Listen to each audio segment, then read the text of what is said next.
A jeni gati? A jeni lodh duke dalë në zgjedhje?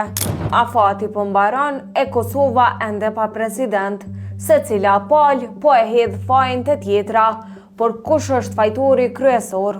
A i dini se nëse shkojmë në zgjedhje, këto do të jenë të pestat brenda 16 muajve. Vendi po hy në orët vendimtare për zgjedhjen e presidentit të ri, pasi që nesër përfundon afati kushtetues dhe ende nuk ka marrëveshje politike.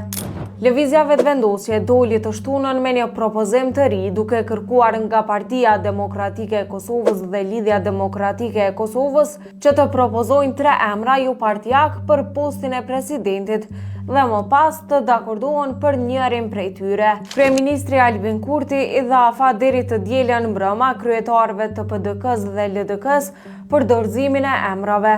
Kjo ofertë nuk është pritur njësoj nga opozita. PDK-ja e ka refuzuar atë, ndërsa LDK-ja ka vendosur kushte, duke përmendur në mënyrë specifike emrin e Vjosa Osmanit si kandidate të mundshme.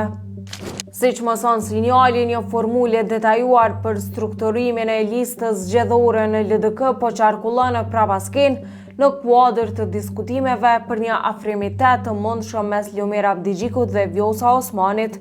Sipas këtyre burimeve, në krye të listës parashihet që në numër 1 të jetë Vjosa Osmani, ndërsa në numër 2 Lumir Abdigjiku. Afati kushtetues për zgjedhjen e presidentit përfundon nesër dhe nëse nuk arrihet marrëveshje, vendi rrezikon krizë të re institucionale dhe mundësi të zgjedhjeve të parakoshme.